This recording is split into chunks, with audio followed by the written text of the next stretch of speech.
welcome to this webinar. This is the third webinar that we are delivering related to the Illinois Works Notice of Funding Opportunity that was recently released. Thanks for taking the time to be with us today. For the next 2 hours, you will have an opportunity to participate in our conference today and learn about the NOFO funding opportunity for the Illinois Works Pre-apprenticeship program. I'm Norman Ruano, and I'm the Deputy Director of Illinois Works at DCEO, and I will be the facilitator today. With me today is Dr. Gia Buckner from Northern Illinois University. Gia, please say hi to the participants today. Hi, everyone. We're really glad to have you. So welcome. Thank you very much. Today, the focus of our conversation is Illinois Works, which was created as a result of Governor Pritzker's historic $45 billion capital plan, which is called Rebuild Illinois, and his commitment to expand equity in the Illinois construction workforce.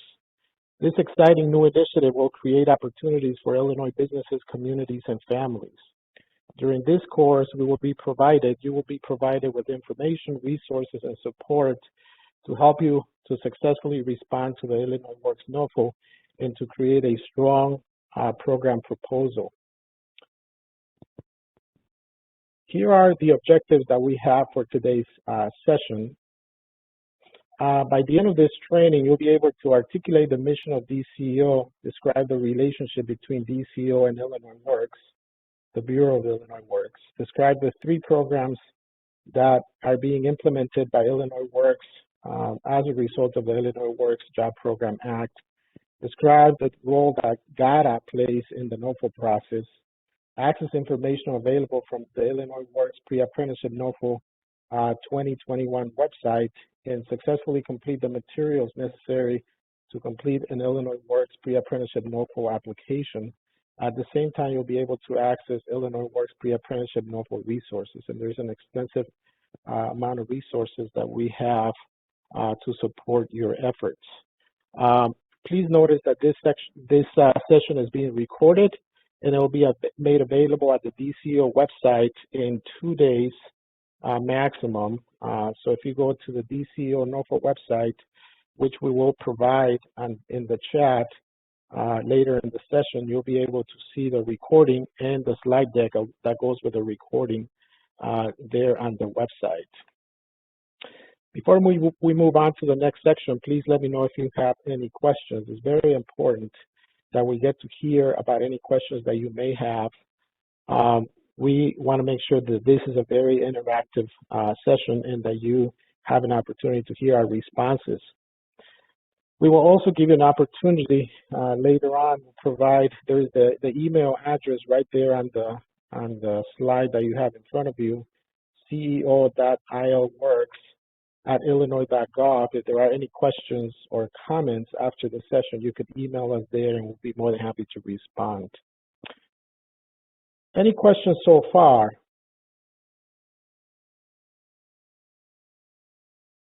We would appreciate if your responses will come in the chat.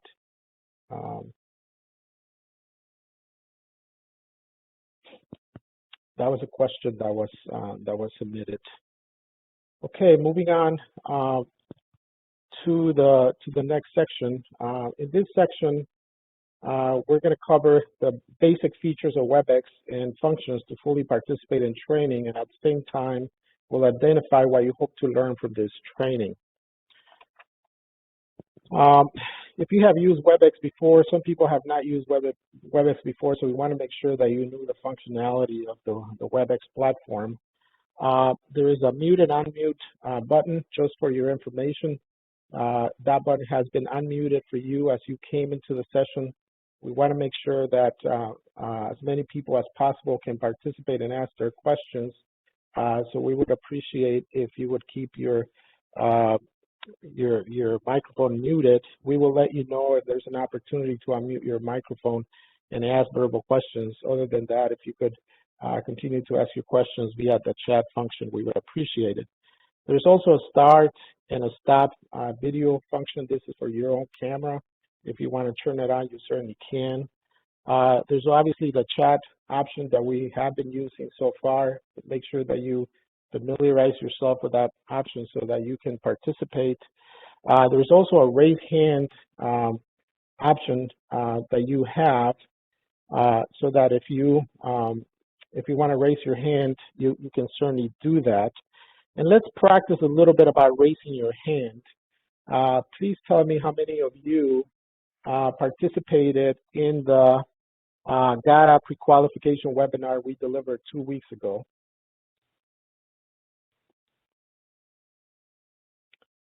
So we're seeing quite a few hands being raised, people that participated in that webinar. And also raise your hand if you participated in the Introduction to Illinois Works and its Programs webinar we delivered last week.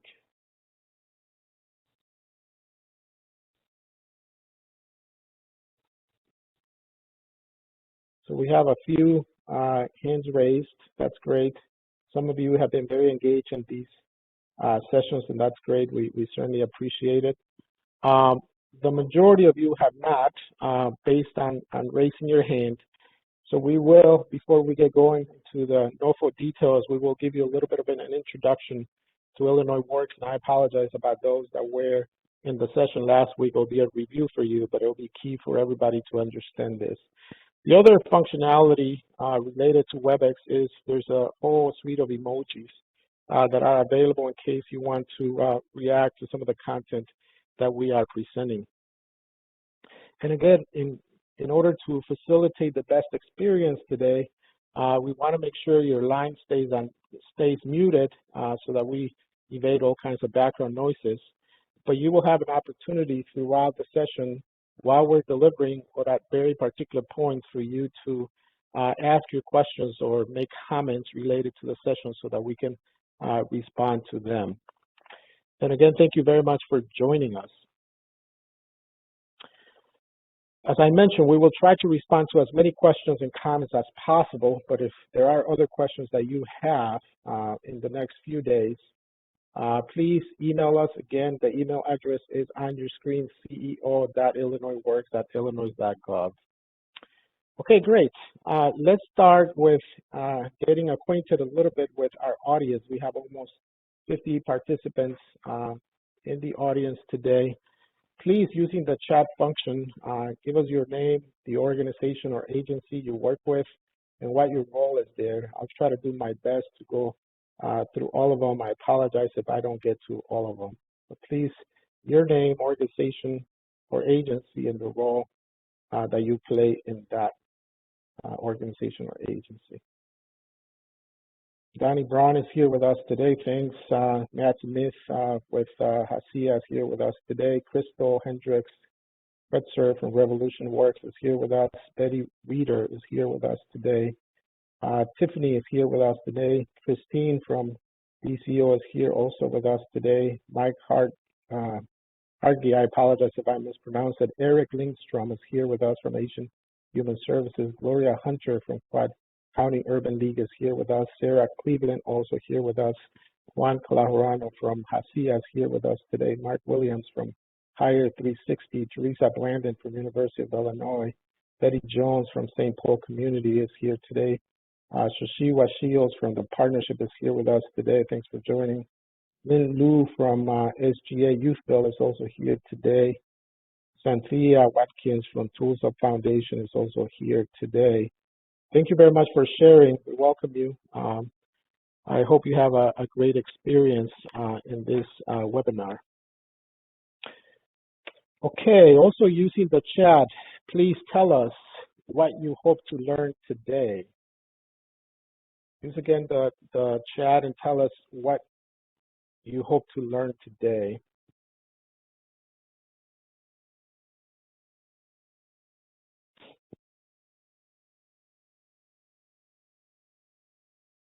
Understand the opportunity and what it's needed for a successful application. Details and nuances of the NOFO, we will definitely cover that. Supportive information to develop a successful proposal, we will do our best to provide that. process and requirements, information, expected outcomes of this grant. Yes, we will certainly get to that. Requirements for submitting the grant. This is, just to clarify, this is not WIOA funding. This is state funding, and we will get to that later. Details of the NOFO. Anybody else that would like to share, please do so. Expected cohort size, this is very important. And cost per participant, we will get to that information today. That's a very important point. Thanks for bringing it up. We will get to that. Anybody else that would like to share? Great, thank you very much for sharing. Are there any questions so far before we move on to discuss Illinois Works, provide an overview of Illinois Works, how it relates to DCEO, and the programs that we're implementing as part of this initiative? Any questions so far? Great, if there are no other questions, let's start with reviewing the objectives for section number 3. By the end of this section, you'll be able to articulate the mission of DCEO, describe the relationship between DCEO and Illinois Works, list the 3 programs being implemented as a result of the Illinois Works Job Program Act, and describe the 3 Illinois Works key programs. Moving on, Illinois Works is a top priority of the governor's 5-year economic plan. With the new capital funding set to pave the way for tens of thousands of jobs over the next decade in the construction industry, the Illinois Works Jobs Program Act was intentionally designed to increase equity and opportunity in capital construction jobs for underserved groups, including people of color, women, and veterans. And I want to emphasize that it's very, very important that we understand what the particular focus is of the Illinois Works Job Programs Act. And that is to intentionally designed to increase equity and opportunity in the construction industry. Illinois Works is a very unique and innovative model of workforce development. It has 3 key components to bring about change in the construction industry. And that's the reason why it's so important to understand how the pre-apprenticeship program fits within the big picture model. It's like a puzzle working together, 3 key pieces. One piece creates job demand. The second piece creates a talent pipeline of diverse candidates. And the third piece creates incentives for contractors and subcontractors to hire and retain our graduates. So the 3 pieces work together to bring about equity and change in the construction industry. Typically, workforce development models, for those of you that have been around in the workforce development world for a while, and some of us have been around for a very long time, but you would typically see workforce development models having 1, maybe 2 of those components, but very few times you see the 3 components, particularly the job demand component. Illinois Works has the 3 components, and again, it's a comprehensive response for creating change in the industry at all levels.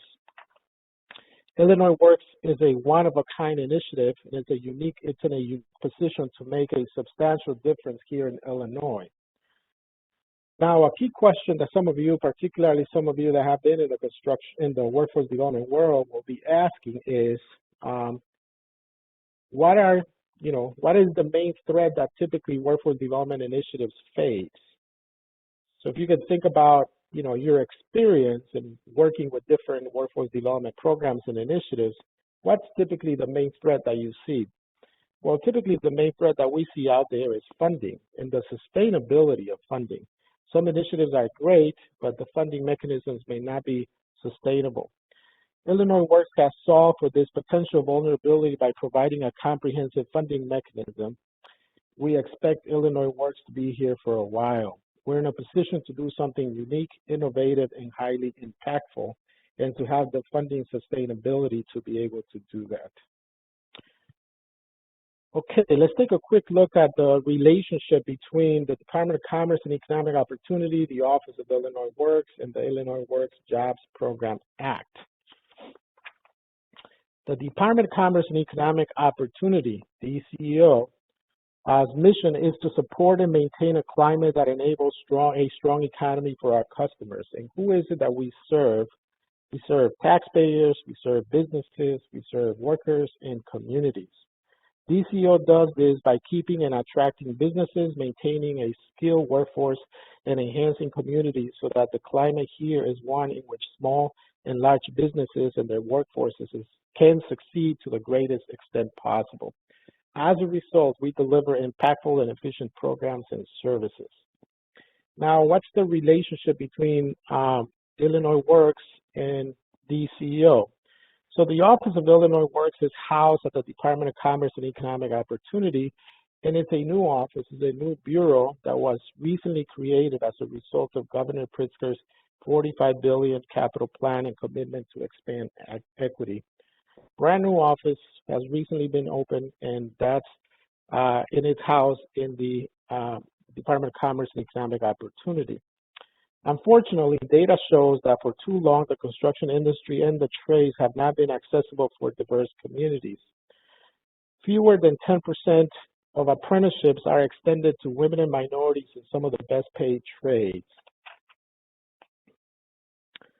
As a result, the Illinois Works Jobs Program Act is a statewide initiative that was passed in 2019 by the Illinois General Assembly, and is an initiative to ensure that all Illinois residents throughout the state of Illinois have access to state capital projects and careers, including the construction industry and the building trades.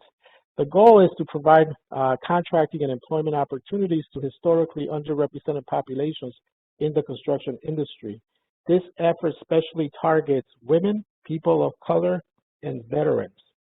The data that we have from the Illinois Department of Labor shows that there are certain groups in the state of Illinois that are seriously underrepresented, and that includes women, people of color, and veterans. If you want to access more information about Illinois Works, you can visit our website, the Illinois Department of Commerce and Economic Opportunity website. If you press About Us, you will see all the different bureaus and offices that are part of DCO. And Illinois Works is listed there. If you press on Illinois Works, you will be taken to the Illinois Works Job Program Act webpage. And on our webpage, you will see to the right of the webpage several links for the various programs that we're implementing and give you information about those programs, and also you can get our contact information there. So the Office of Illinois Works, with the support and partnership of communities, the building trades, and the construction industry, will deliver 3 key programs. The Illinois Works Apprenticeship Initiative, which aligns with the demand part of the puzzle that I presented before. The Illinois Works Pre-apprenticeship program, which aligns with the talent pipeline of the puzzle. And the Illinois Works Bid Credit program, which aligns with the incentives to hire and retain. And again, each of these is a piece in the puzzle that we're trying to put together here to make change, bring about change in the industry. One key important thing about the construction industry, besides the fact that minorities and women have not had equal access to jobs and careers in the trades and construction, is the fact that the construction industry is expected to grow in Illinois 12% in the next 10 years. This is very important because it's an industry that can afford to provide very well-paying jobs. On average, an apprentice enrolled in a DOL registered apprenticeship program in Illinois can make $18 an hour as an apprentice. And once they achieve journey worker status, they can make on average $32 an hour. As you can see, those are very good wages that would allow families and communities to enjoy life-sustaining and family-sustaining wages.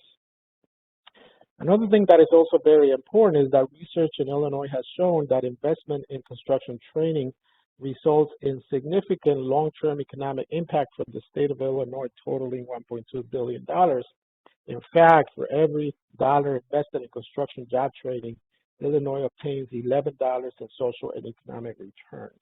In other words, making the investments that we are making in the Office of Illinois Works will have significant, not only for our communities, our residents throughout the state, but also for the state in general. Let's start talking about the various programs that Illinois Works is implementing, and I'll start with the first program, which is the Illinois Works Apprenticeship Initiative.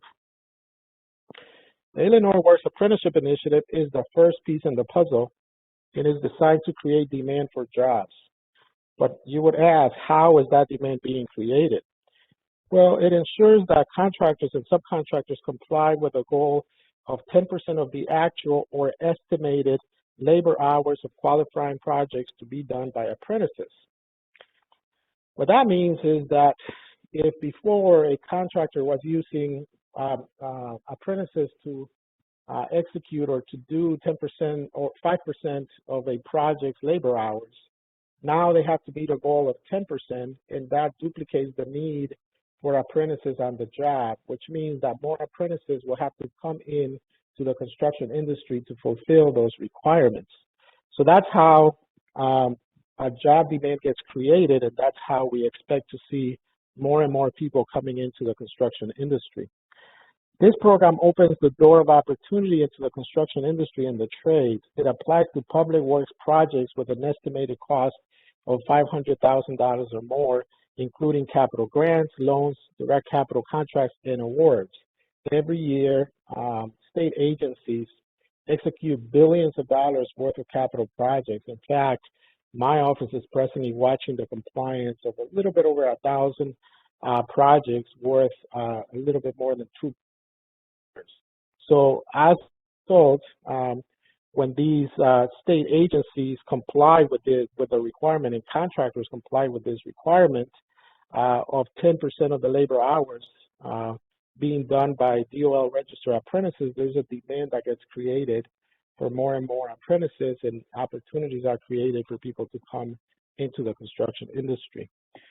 It is the responsibility of state agencies that fund capital projects to comply with Illinois Works. My office, the Office of Illinois Works, proactively monitors each project to ensure that it complies. State agencies are required to report their projects to us, and they're also required to report benchmarks for progress with compliance. And this is a project and a program that is already operational and has been operational for the last almost 1 year.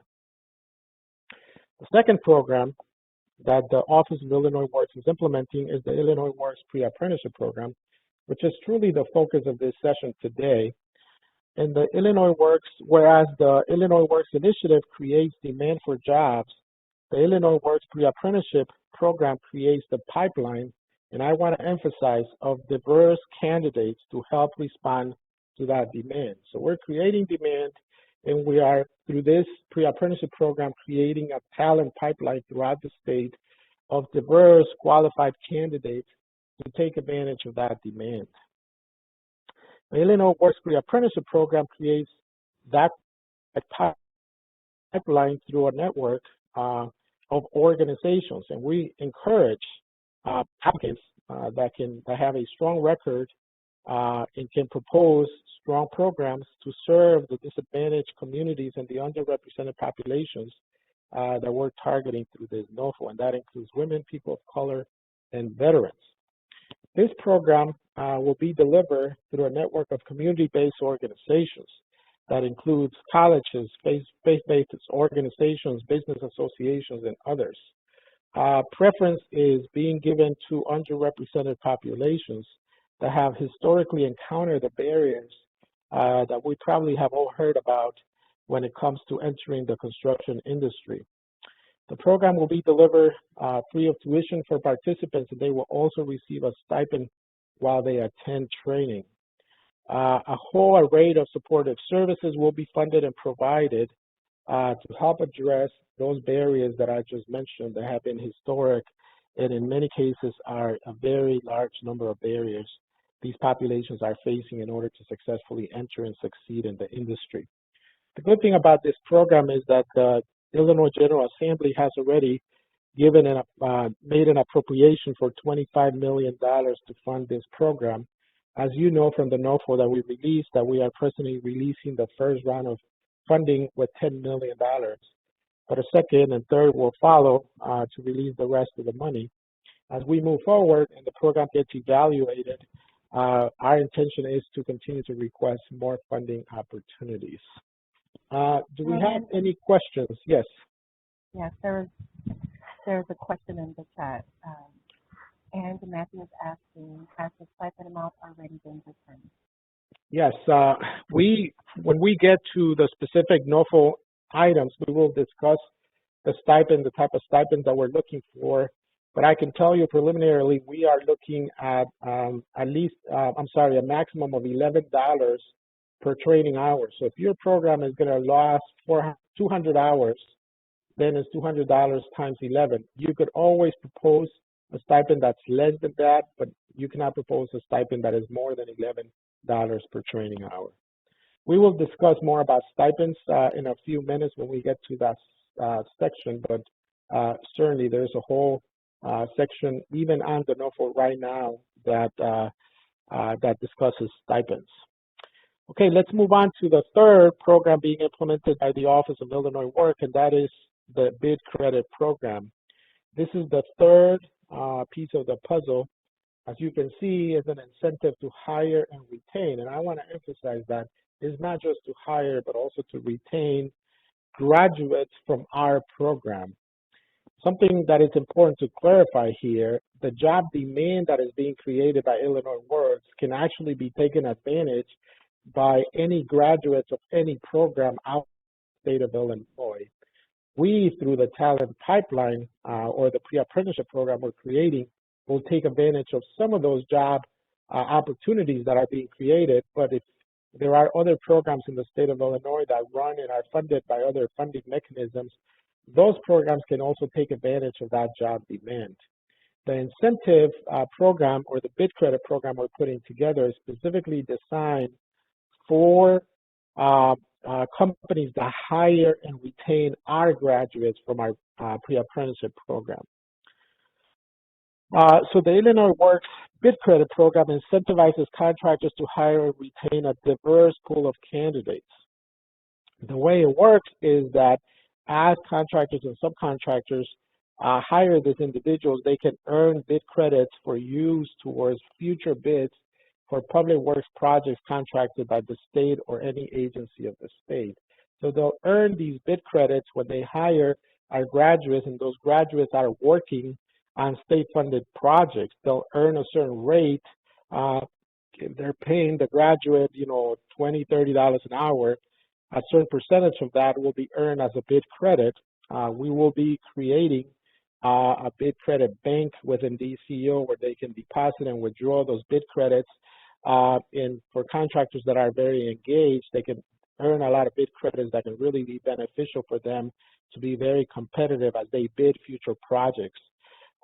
It's definitely an innovative component and something that we hope would allow us to partner with contractors and subcontractors to hire and retain our graduates.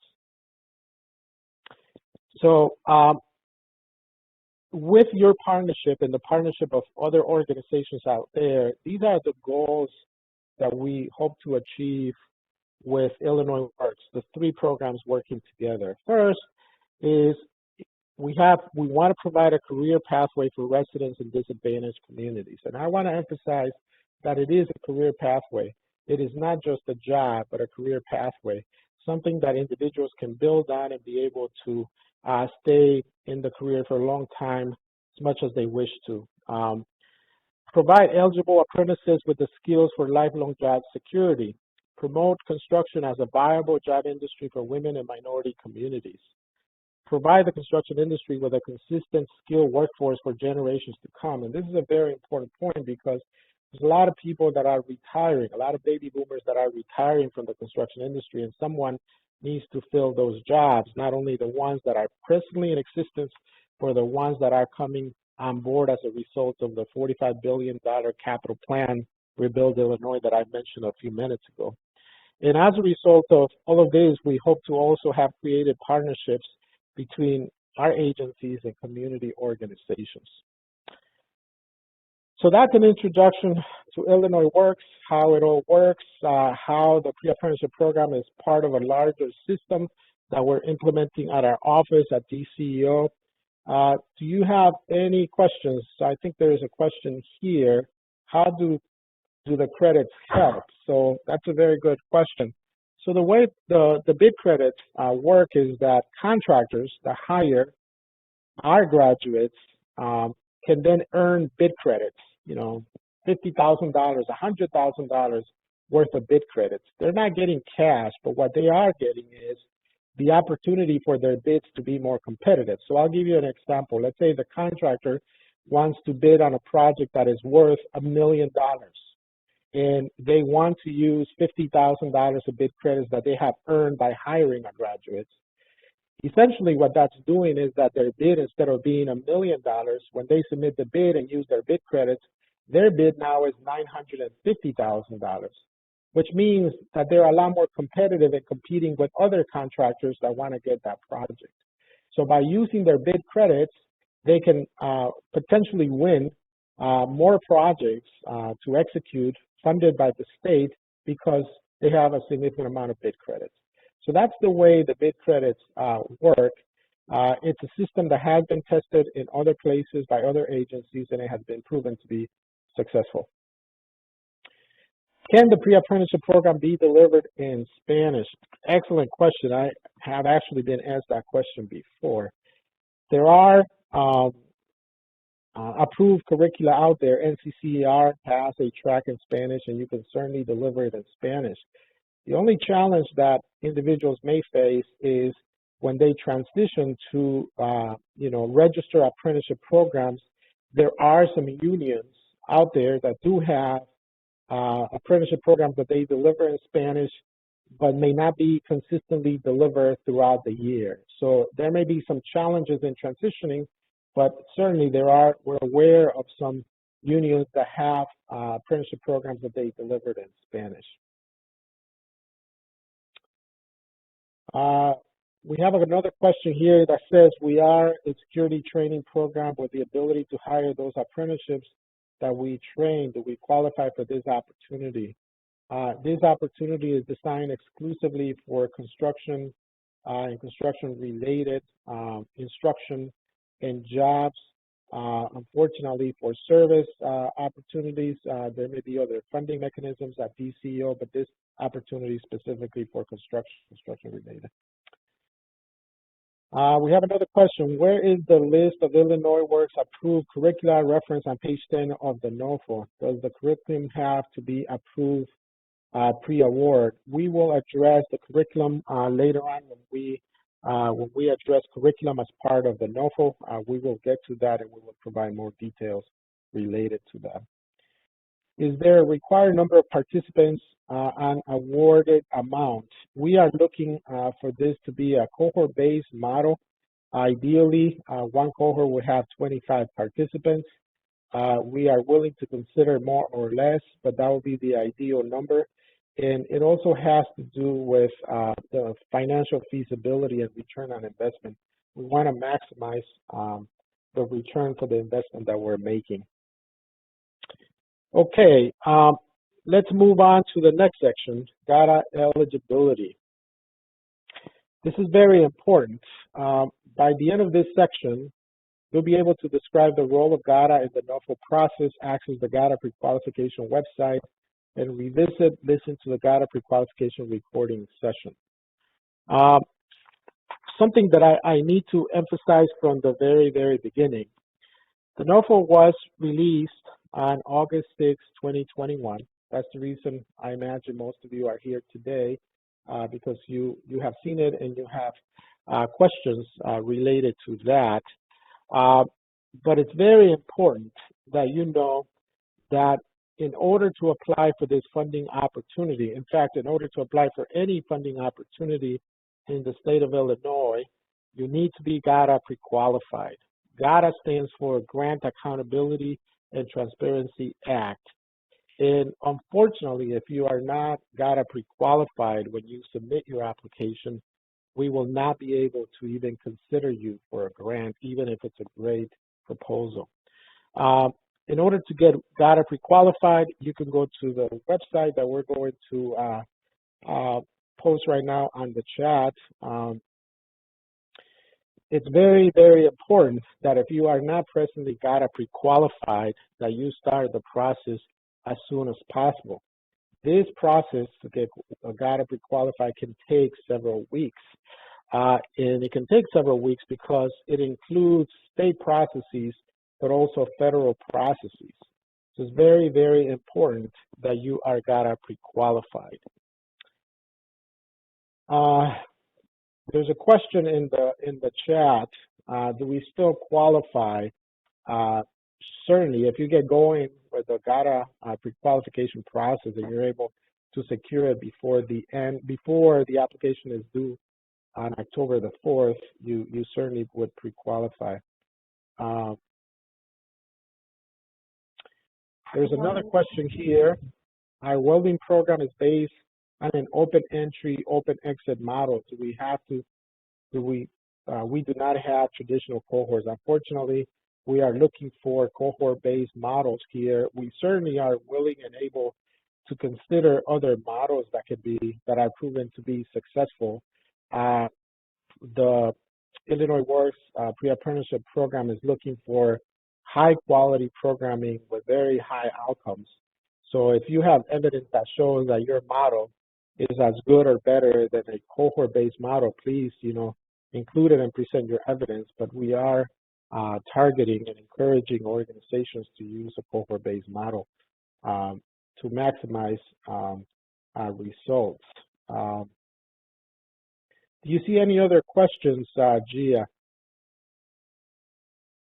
No, that was it. The last one was from Matthew. Okay, great. So we provided the GATA website. Please go there if you're not pre-qualified.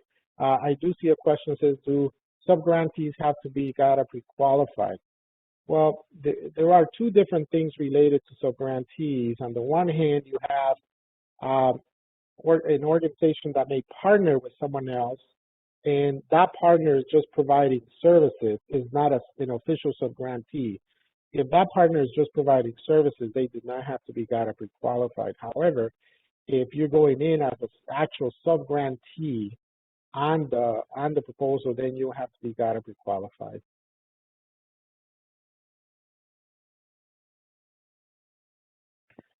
Great. Moving on.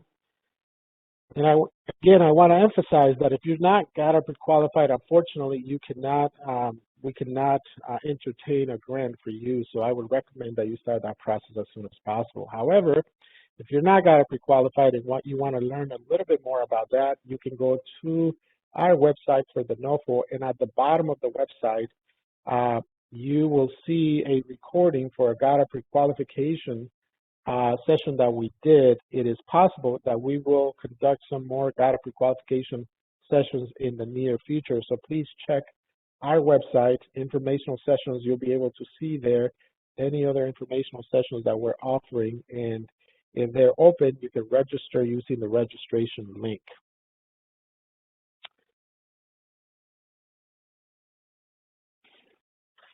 Okay, if you want more information about GATA pre-qualification, you could go to page 11 on the NOFO and you'll be able to get more information there. Any questions related to GATA pre-qualification before we move on to our next section?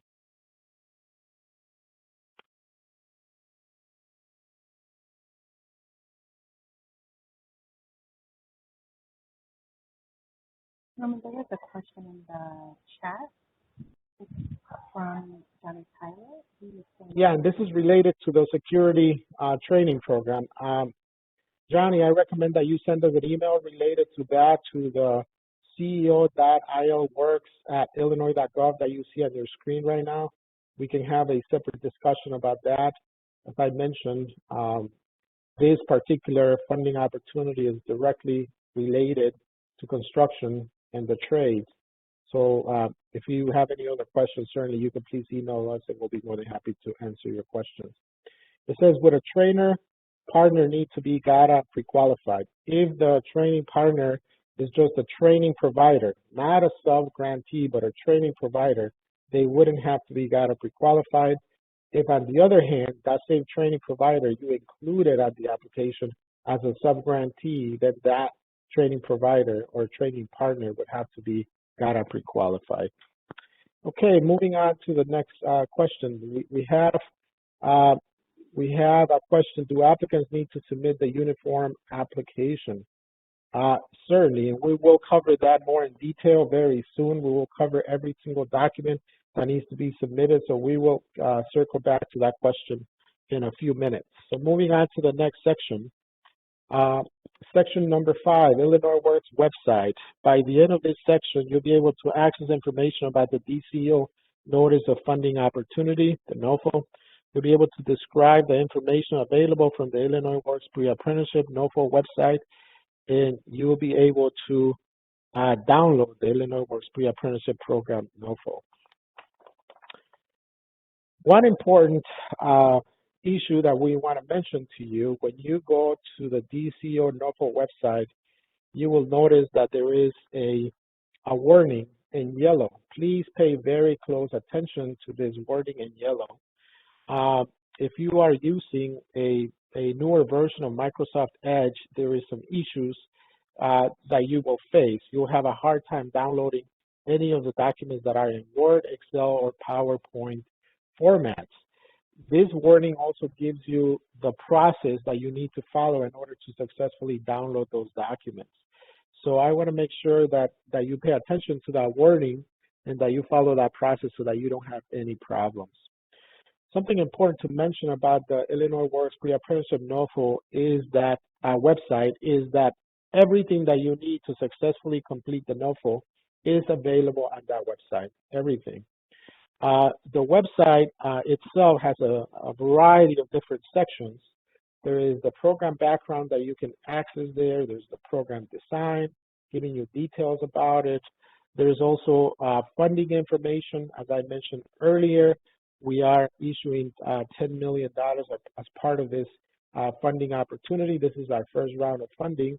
And it also tells you what we're expecting to see. We're hoping to fund anywhere between 20 to 25 organizations throughout the state of Illinois, with grants ranging from $200,000 to $550,000 each. And again, it's $10 million funding. We expect to have those organizations operational by the first week of January.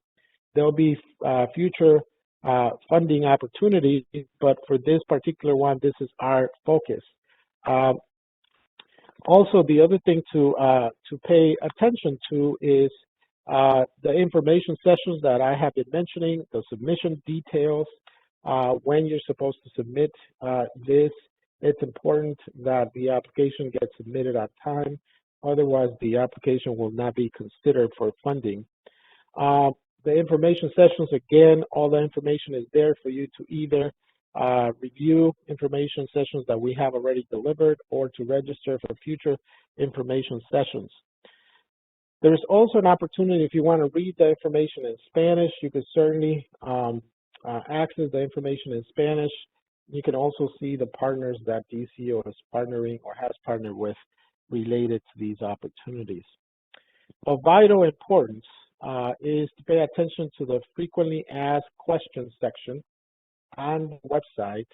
If you go into that section, you will notice that there are questions and answers. There are some agencies, some individuals that have submitted questions, and we have officially responded to their questions. They're posted there.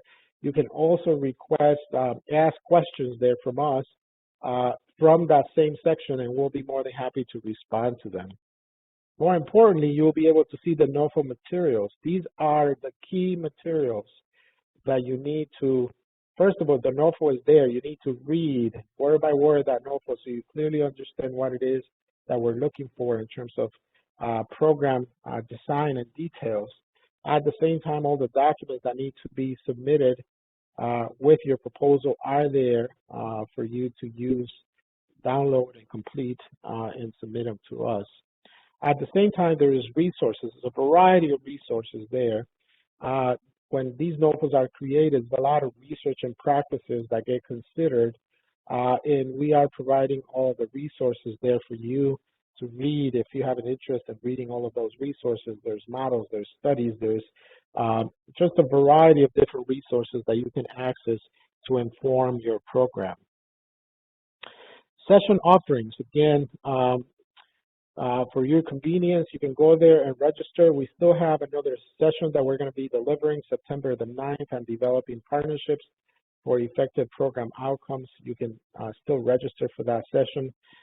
We will later in this webinar talk a little bit about that session and why that session is so important. Do you have any questions before we move on to the next section of this program, and probably the most important one? Let's see, I see a question here. Some documents require a password but allows you to download. As I mentioned, if you're using Edge, and that's where that warning comes in at the top of the page, if you're using Edge, it will ask you to do that. However, if you use the process that is being outlined at the top of the page, you could download those documents without having a password. So it's very important that that process is reviewed and followed so that you're able to download the documents. Thanks for the questions. Okay, moving on to section 6, and this is probably the most important section in this presentation. We will dive into the NOFO document itself and address a variety of issues and questions that we have received, and we'll address them here just to make sure that you have a good understanding of the NOFO and what it is that we're looking for funding. By the end of this section, you'll be able to access information about the NOFO from the Illinois Works Pre-apprenticeship NOFO website, download the Illinois Works Pre-apprenticeship program NOFO, list the required materials to submit an application, submit the application by the due date and time, articulate the evaluation criteria, and access reference and resources that we have for the NOFO. And again, to download the NOFO, you will go to the NOFO materials section of the website. Just, click on the NOFO itself. It's a PDF document, 30 plus pages, and it has all the detailed information about this program and what it is that we're looking for and how it is that we're going to be managing the program. There's also a uniform application that you will notice there. There's a budget template that you will also notice there. There's a conflict of interest disclosure and mandatory disclosure, a project implementation plan, and a program planning tool. All of those documents are key for your application. Let's start first with the uniform application. This serves both as a guide and checklist for your NOFO application and identifies what needs to be included in order for which content should be presented and critical identifying information regarding the applicant. The uniform application must be submitted with your NOFO application. It's also a PDF document that you can fill out and submit. Do you have any questions related to the uniform application? It's fairly user-friendly, very descriptive. Just follow it and you should be just fine. But are there any questions related to the uniform application? Great, moving on to the budget template. The budget template is an Excel spreadsheet. It contains 20 tabs. In this budget template, the first tab provides very extensive instructions on how to fill it out. I would recommend that you read those instructions. It is divided into 3 sections.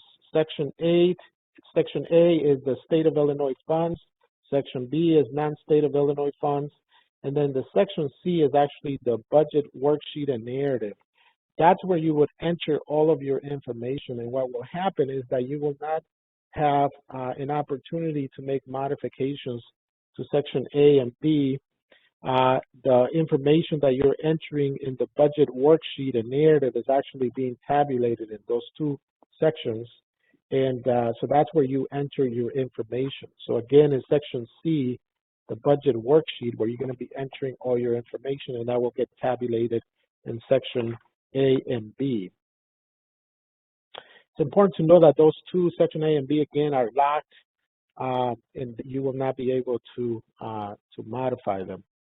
Something that is important to mention, and this was a question that was asked early, When preparing your budget, keep in mind that we're expecting to see a rate of about $10,000 average per participant for individuals served. Again, $10,000 per participant. So if you are serving a cohort of 25 individuals, we expect for your grant request to be around $250,000. If you're serving 50 individuals for the year, we expect for your grant request to be around $500,000. Now, we will consider numbers that are below those that range or above that range, depending on the comprehensiveness of the program and the services being offered. But in general, we would expect to see about $10,000 per participant. Any questions about that before we move on to the next document? There is one question in the chat from Eva. Should applications show matching funds? Yeah, thanks for the question. We will address this later on, but I'll preliminary address it here. We're not requiring matching funds. We are encouraging that you leverage other resources, particularly for other supportive services that you may want to provide, but we are not requiring any matching funds. We are expecting to fund your program and the services being provided at a reasonable amount, but we are expecting to fund those through our funding mechanism. Great. The next document is the conflict of interest disclosure. This is a very important document where you will have to disclose details about potential conflicts of interest concerning employment and financial issues. Please make sure that you read that very closely. It is a requirement that you submit that conflict of interest disclosure. So make sure you read it and you fill it out and you submit it with your application. The next document is the mandatory disclosure form, which requires all applicants to use this form to disclose any and all violations of state or federal criminal law involving fraud, bribery, or gratuity that could potentially affect an award.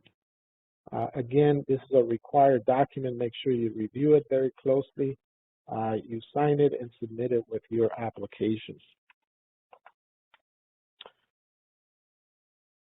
We will review the project implementation plan and program planning tool, which are also part of the NOFO materials in a later section of this presentation. So we will get to those in more detail because those are key and vital documents of our NOFO materials and your application. So we will get to those. Any other questions or any questions related to any of the documents that I've covered so far? I've covered the uniform application, the budget template, the conflict of interest disclosure, and the mandatory disclosure. Any questions, any more questions related to these documents before we move on to the next section? There's a question from Cindy. Is it possible for a nonprofit to be a sub-grantee? Is it possible? Can you read? I don't see the question on my box. Can you read it again, Gia? Sure. Is it possible for a nonprofit to be a sub-grantee? Sure. I mean, a nonprofit can be a sub. Is it possible for a for-profit to be a sub-grantee? This funding opportunity is for nonprofit community-based organizations. It is possible for a for-profit to be a service provider for another organization. So if it's a community college or a community-based organization or a business association that is applying and they want to use a for-profit provider, they can certainly do that. And they can include that service provider in the application.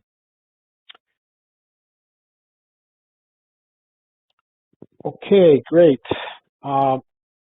Moving on to other parts of the NOFO. The Illinois Works Pre-apprenticeship Program NOFO has 8 sections labeled A through H and 3 attachments. I'm going to read the list of of sections that the NOFO is divided in, and then go one by one, and we'll address also the attachments.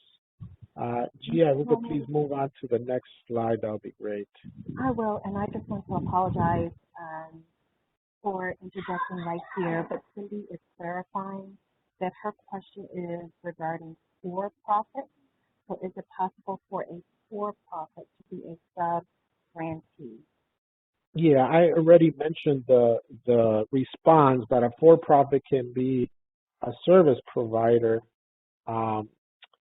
Grantees, sub-grantees are intended to be for nonprofit organizations, but for-profit organizations can be a service provider and work with another organization that is a nonprofit organization receiving the funds, and then they can be they can provide services for that that grantee. Okay, moving on to the next slide, please.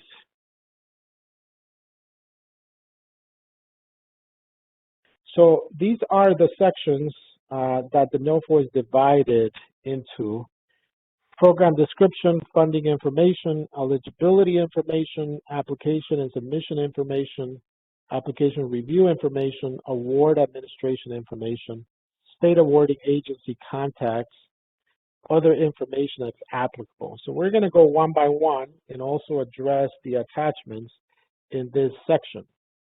The program description. This is a very, very important section where you'll be able to find background information about the NOFO. It speaks about Governor Pritzker's executive order regarding workforce development and job creation, the 3 Illinois Works key programs that we already described and went over today, and at the same time, it contains the program requirements for Illinois Works. And these program requirements are truly the heart of this NOFO. So we're going to spend, after we go through these sections, we're going to spend time just talking about all the components of the program requirements. So we'll get there in a minute. The program description starts on page 4 of the NOFO. So if you have your NOFO with you, you want to go through it, please go ahead and do it. Funding information, as I mentioned earlier, it's very important to note that this funding is state funding. It is not federal funding. It is not WIOA funding. It's state funding. As a result, the guidelines that will apply to this funding are state guidelines. We do use certain federal guidelines to manage state funding, but the majority will be state guidelines. This funding was appropriated by the Illinois General Assembly under Public Act 102-0017. If you want to access information related to the appropriation, you can do so. We'll provide a link in the chat for you. Again, as I mentioned earlier, the department expects to award $10 million for this round of grants. Each individual grant should range between $200,000 and $500,000, depending on the number of cohorts the program projects to deliver in a one-year period. Very important to notice that that funding amount is for 1 year period. In this section of the NOFO, you will also find information related to administrative costs, pre-award and application costs, budget contingency, and the award term. You can find all of this information on page 10 of the NOFO. Any questions related to what I just covered? Okay, great. Eligibility information. It is important to understand the eligibility information for this NOFO. To apply for this grant, as I mentioned earlier, you need to be pre-qualified through GATA. If you are not pre-qualified to GATA, unfortunately, you will not be able to qualify for a grant. Eligible organizations include nonprofit community-based organizations. That's the target eligible organization to apply, included but not limited to colleges, chambers of commerce, local workforce areas, technical schools, school districts, and other community-based organizations.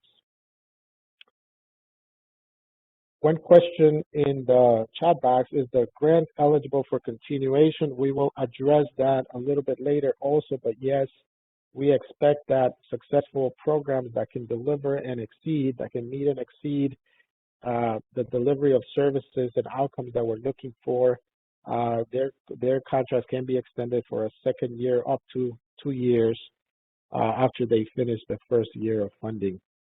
The information about eligibility you can find on page 11 of the NOFO. Submission information is another section here on the NOFO.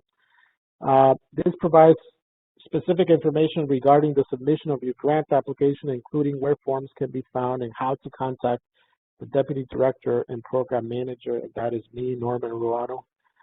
You will be informed of a list of items that must be included in your application, when it must be submitted, and the funding restrictions. It's very, very important that you please read this section. We really need to make sure that you submit your proposal the way we're expecting. It gives you very specific details on how to do that. And that information you can find on page 13 of the NOFO. Application review information. We have certainly been asked about the application review. There are multiple criteria that we will use to review your application, including the applicant's capacity, documentation of need, project quality and integration, and cost effectiveness and return on investment. That's the main criteria that will be used to review your application. Who does the review?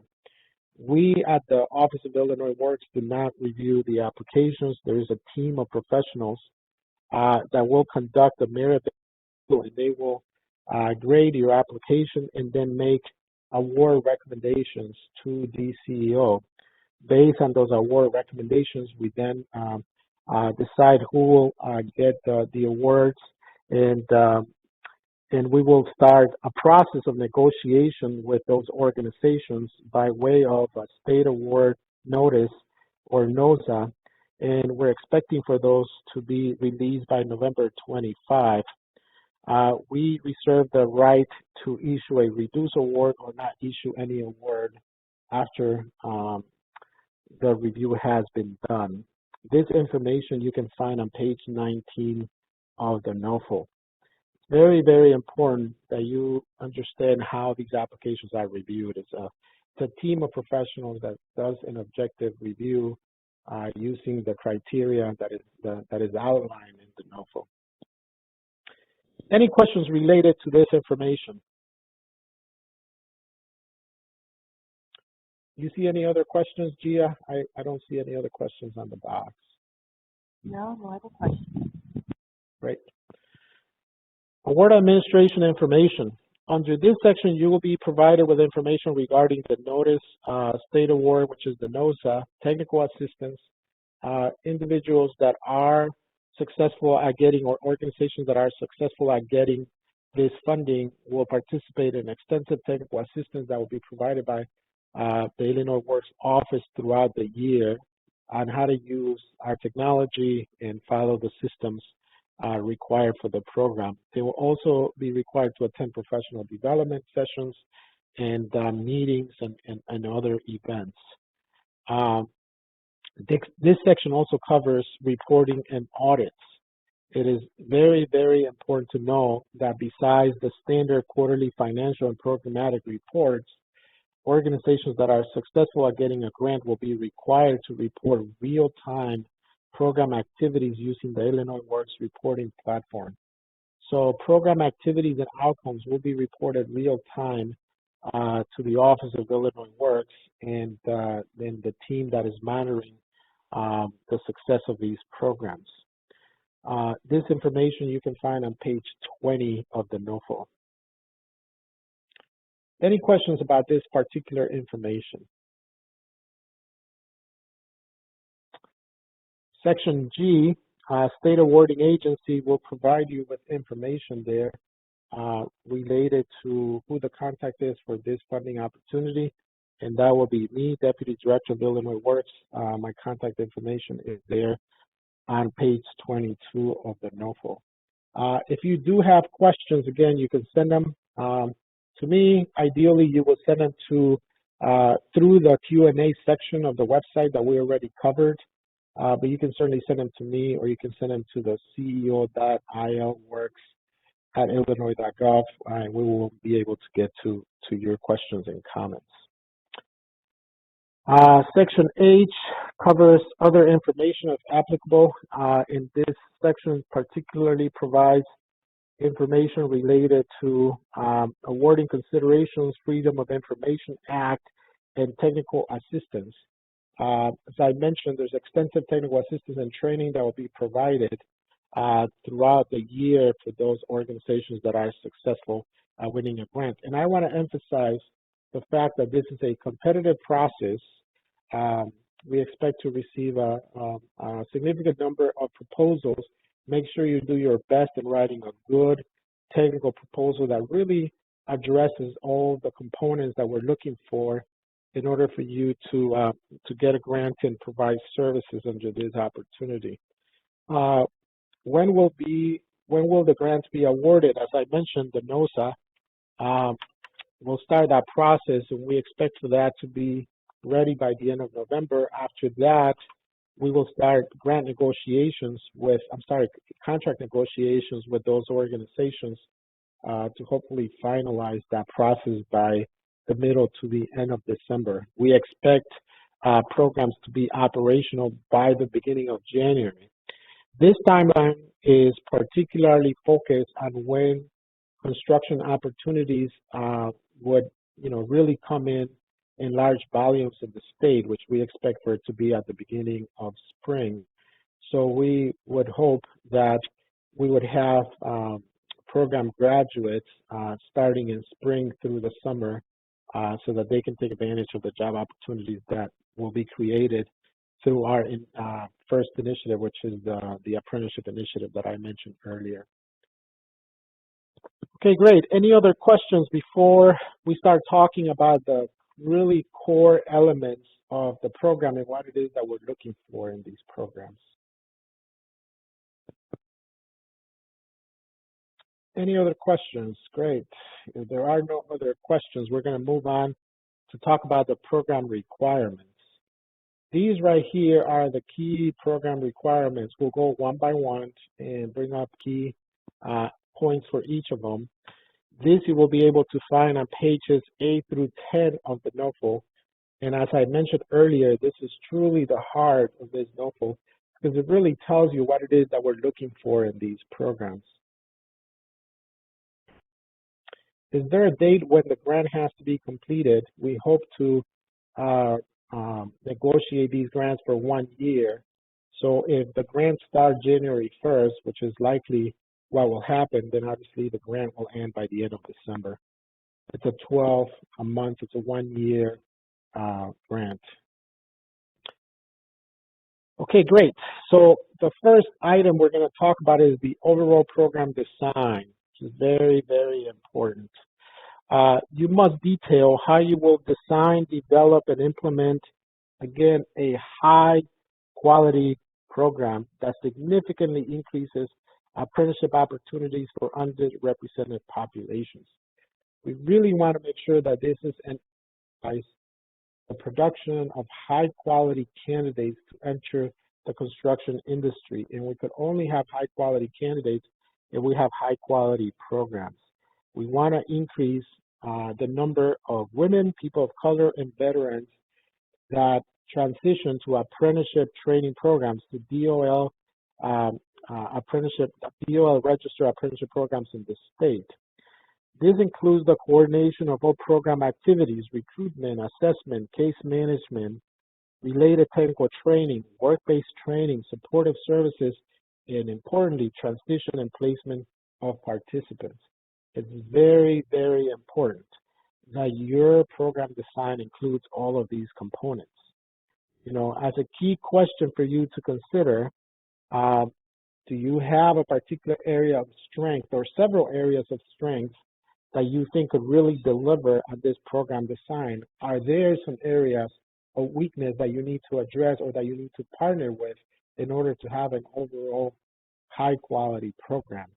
Consider those questions as you start putting together your proposal. We have a question here. Does the pre-apprenticeship program have to be occupation specific, or it can provide pre-app support for multiple occupations supporting public works? That's an excellent question, and it's a question that that was internally debated significantly here at DCO.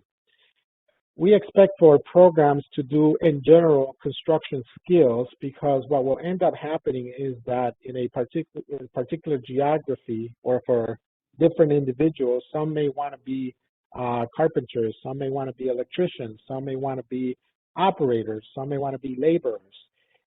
So the program does not have to be focused on a particular trade. It has to be, in general, an introduction to construction and the skills necessary to be able to transition to whatever apprenticeship program they decide to transition into.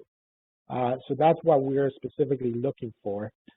There are some programs out there that may propose that 150 hours may be focused on those general skills, and another 20 or 30 may be focused on a particular trade. I have seen some of those models through the years to ensure that individuals get more experience or get a little bit more high-level skill before they transition. That's also acceptable. But in general, the main focus should be on general preparation to transition into any apprenticeship program the individuals choose to transition to, or the apprenticeship programs that may be available in the particular geography that the program is operating in. Okay, great. We have also received several questions related to stipends, and stipends are one of the required components of this program. You must provide stipends to pre-apprentices. You need to set a stipend rate that encourages participation, program retention, and completion. This is very important. We want to use stipends as an incentive for participation, for retention, and program completion. However, we're very focused on ensuring that these stipends are performance-based stipends based on the attendance and the academic performance of the individuals. So in other words, your stipend model, and as I mentioned earlier, can be up to $11 per training hour. So if your program is 200 hours or 150 hours, you do the calculations, but we want to make sure that the stipend model is a performance-based model to ensure attendance and academic performance. So if you do the numbers, if you're running a cohort of 25 individuals and you're giving, $10 an hour and your program is 200 hours, that means that you have to budget for each individual $2,000. And if you're running a program with 25 individuals, that means that $50,000 of your budget would have to be allocated to those stipends. If you're running 50, two cohorts of 25, a total of 50 individuals, then that means that you're going to have to include a significant amount of money, in this case, $100,000, on your budget allocated to stipends. Obviously, you'll say, wow, that's a lot of money. But if your request is $500,000, we're saying that in this case, the example I just provided, that 20% of that is going into stipends. But again, we're focused on ensuring that the stipends are not only required, but that they're also performance-based, not to exceed $11 a training hour. Okay, we do have a couple of questions here. Are underrepresented populations only defined as women, people of color, and veterans, or can adult offenders be included as an underrepresented population? We expect to receive proposals that would definitely include offenders, youth. However, the way the Illinois Works Job Program Act defines the underrepresented population, the target population is women, people of color, and veterans. You can find that information on the NOFO. The first couple of pages of the NOFO address how the Act defines underrepresented populations. Another question, sounds like we can use grant money to pay for stipends. You can certainly use grant money to pay for stipends. In fact, we expect for you to that grant money to pay for those stipends. And as I said, it's very, very important that you provide a model in your proposal that is performance-based. How exactly will you implement this? How would you know their attendance? How would you know their performance? You need to really have a comprehensive understanding, but certainly you can include stipends as part of the funding mechanism. As I mentioned earlier today, we're ensuring that Illinois Works funding is really sustainable and that is reasonable. At $10,000 per participant, there's a lot of services that you can provide. There's a lot of components that you can have. We are looking for high quality, and I want to emphasize high quality programs that can deliver results. We need to move the needle when it comes to equity and diversity in the construction industry, and it will not happen unless we have high quality graduates from these programs that have received high quality services, comprehensive services in order to succeed, to reduce the barriers that they have traditionally faced through the decades. Some more questions. Will the 10K user funding guide apply to a virtual or hybrid learning model? We will address in a minute, being creative with instruction about virtual instruction. One thing I can tell you, we know from research that the most successful training out there when it comes to construction is the one that is done face-to-face, hands-on, because construction itself is a skill-based sector, so people need to develop hands-on skills. However, we will consider, in some cases encourage, given the pandemic that we're going through right now, for you to be creative about the instruction using hybrid models and delivering this instruction and ensuring that you achieve the outcomes that we're looking for.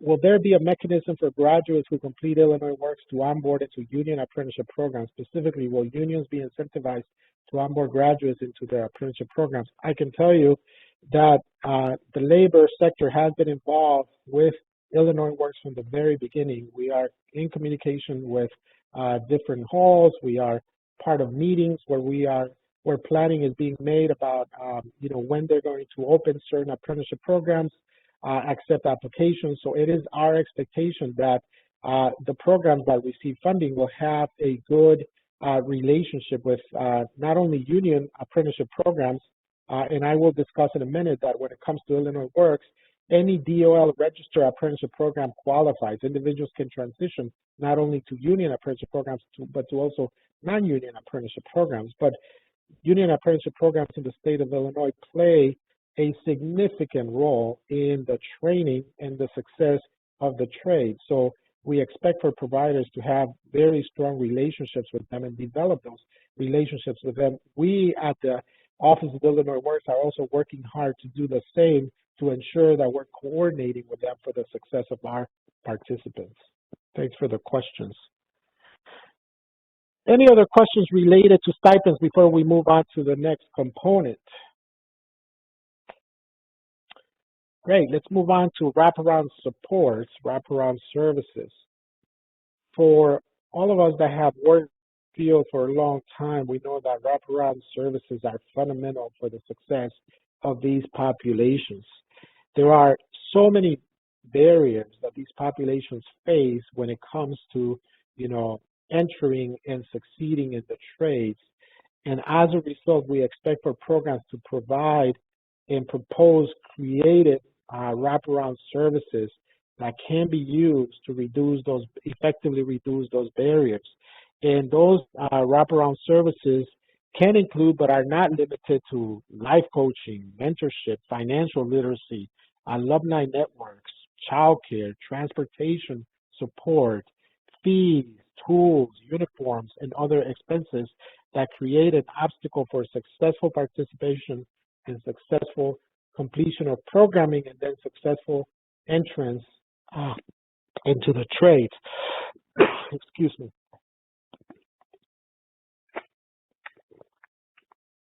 Now, we expect for programs based on the populations that they want to serve, that they're targeting, to have a customized set of wraparound services that they'll include on their program. For instance, if a program is targeting serving women, you may want to seriously consider including childcare as one of those wraparound services. We know that childcare is a barrier for a lot of women to enter and succeed in the trades. For some, individuals, it may be that they need help in securing a driver's license. A lot of DOL registered apprenticeship programs require that individuals have driver's license, that have a driver's license that they can use, or that they have means of transportation. So you got to get creative based on the audience that you're dealing with in the services that you can provide. Again, we're putting the funding levels at a point where we feel that we can support financially the delivery of those wraparound services. As long as they're needed, they're justified, properly executed, we truly feel that those services can help reduce the barriers that these target populations, these underserved populations, have faced for a very long time in entering and succeeding in the construction industry. Any questions about wraparound services?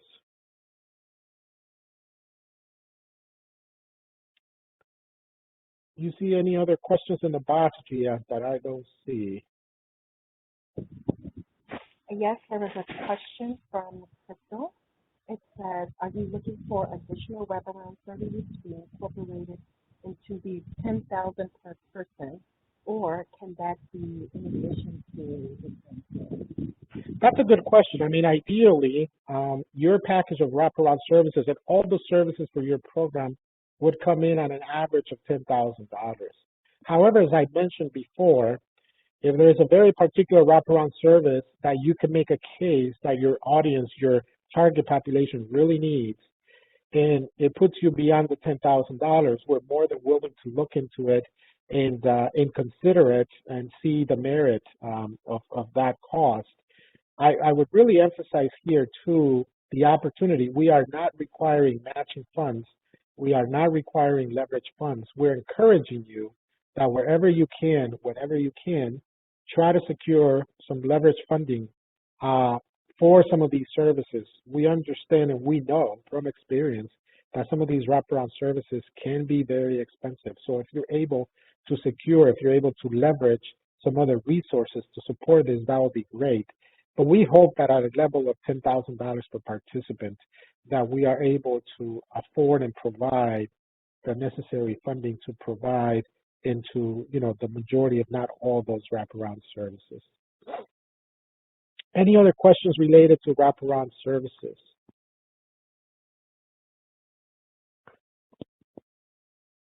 Do the leverage funds need to be shown on the budget? Yes, certainly. Leverage funding needs to be shown on the budget. And the other thing too that is important is that if you are successful in securing a grant from the Office of Building and Works, you will have throughout the year to show in your reports, those leverage funds. So if you're saying that you're going to be able to secure $50,000 of leverage funds, you will have to document that throughout the year that you have been able to do that. It's important for us to do that. Okay, great. Moving on now to student support services. What's the difference between wraparound services and student support services? Student support services are focused in assisting participants in maximizing their academic success and obtaining the offered certification or credentials. It's very, very important that this is not an exercise in futility for participants. We want to make sure that participants really get what they need to get out of this. Our main focus is transitioning those individuals to DOL registered apprenticeship programs. However, if there is an individual that doesn't do that, there may be cases where individuals, after they go through the program, decide to open their own small construction business. There may be individuals that decide to not transition to an apprenticeship program, but go work for a contractor in their local community. We want to make sure that they have succeeded in not only completing our program, but also have succeeded in obtaining offer certifications that they can use and carry with them wherever they go. This is a very important exercise, and this can include, but not limited to, tutoring services, retesting sessions. There are individuals that may need to retest 2 or 3 times in order to qualify for a certification. There may be individuals that had situations in their lives that may prevent them from attending a particular session, and as a result, they wouldn't qualify to get a certification. I know for a fact that if you're offering an OSHA 10 certification, participants cannot miss any time from the hours that they have to go and attend, because if they do, they cannot get the certification anymore. You may have to do makeup sessions where you're providing the instruction to the individuals. All of those student support services should be included in your proposal and funded through the funding we're providing, so that we can maximize the academic success of those individuals and the achievement of certifications. There's a question here in the box: did the $10,000 come from the budget document? No, the $10,000, as I mentioned earlier, is the funding level that we're projecting per participant. So if you're serving 25 participants, we would expect your funding request to be around $250,000. If you're funding, if you're serving 50 participants, we would expect for it to come in at about $500,000. That's just a number, a reference number that we are putting out there so that you're aware of what funding levels we're expecting these programs to be. One important question to ask about student support services or even wraparound services is, knowing the population that you're working with, do you have an idea, or that you're interested in servicing, do you have an idea of the type of services that will be necessary to help them succeed? I mean, is that do you have a good understanding of that? Or what is it that you have to do in order to have that understanding about the services that they may need? A good question to think about in terms of student support services is, based on the student population that you're working with, what type of student support services may you have to put in place? Are you able to put in place tutoring services? What exactly do you have to do retesting sessions for certifications or makeup sessions? Just think about all of those components so that when you submit a proposal, your proposal is very strong. We have another question. It says, student support services sound like a subset of wraparound services meant to ensure completion of certification or degree programs. It certainly does, particularly in the nonprofit world. You can put support services under the umbrella of wraparound services. But for individuals that have operated in the educational setting, student support services, it's a different subset of services, particularly focused on academic success, and that's the reason why we separated the two, because we also want to emphasize the importance of student support services. We want to make sure that individuals are given the opportunity to really maximize their academic success and their ability to secure certifications. Recruitment. This is very, very important for us because we expect strategies and actions to recruit and outreach that can really significantly increase the number of underrepresented populations, again, women, people of color, veterans, that are enrolled and successfully complete the pre-apprenticeship program. Your program doesn't need to serve all these populations, but if you do choose to serve a particular population, we want to make sure that you have the correct recruitment and outreach strategies to ensure that that you're able to reach that population, that population have these services, and that you're successfully able to bring them into the fold to participate. Very particular strategies have been shown, throughout the country to succeed with certain populations. So you really need to be aware of what those are. You really need to show, of critical importance, you really need to demonstrate knowledge and prior outcomes relevant to working with your target population. The target population must be involved in the shaping of the program. In other words, depending on who you want to serve, whatever their needs are, you really need to make sure that that population is shaping your program. I'll give you an example. If you're serving women, it's one of our underrepresented populations. We really need to make sure that your program itself, in terms of the wraparound services, but also the instructional services, reflect that population. So, women may face barriers for entrance related to the environment and construction sites that are typically dominated for men. It will be great and ideal for them to have instruction on how to navigate that, what their rights are, how to deal with some of those situations, because we want to start again reducing barriers for entrance and success in these places. So your recruitment needs to really reflect the reality of the population you're targeting. So one key question to consider here, do you have a good understanding of what it takes to recruit, what it takes to bring into your program the populations that you're going to be targeting? And if you don't, use some of the resources that we have provided on the website so that you could develop a good understanding. The next one is equity focus. As I have mentioned before, and it's very important to keep emphasizing, Illinois Works is completely focused on bringing equity and diversity into the construction industry. You must be able to articulate your understanding of how race, ethnicity, and gender impacts access to and experience within the construction and the building trades. Explain how your pre-apprenticeship model responds to the unique needs of women, people of color, and veterans. And that includes how your recruitment is done, the partnerships that you develop, the pre-apprenticeship models that you're using, the specific training you're going to be delivering, the hiring of staff that will provide services, you know, how you're going to retain and the challenges of retaining certain populations, and how much you're going to be paying them in terms of stipends.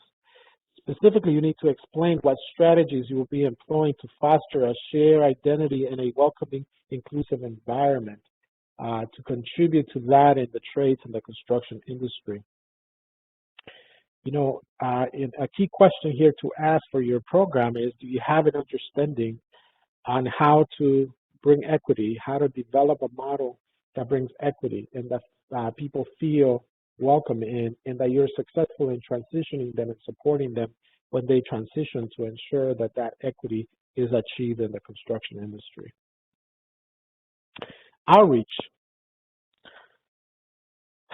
As mentioned earlier, you must have a very particular outreach plan and demonstrate that you can have a plan to incorporate, you know, key populations. You know, it's very important to consider as part of your plan mentorship programs. I mean, mentors tend to be very good at attracting people. You know, you go out there to a high school or you go out there to a community center, and an individual that looks like them, you know, can talk about their experience in the construction industry and can also provide mentorship opportunities for them. It's a very good way of bringing in populations that we have not been very successful at bringing into the construction. So consider mentorship as a part of the outreach strategy, but you need to have very particular outreach mechanisms in order to succeed with these populations. Any questions related to this before we move on to partnerships?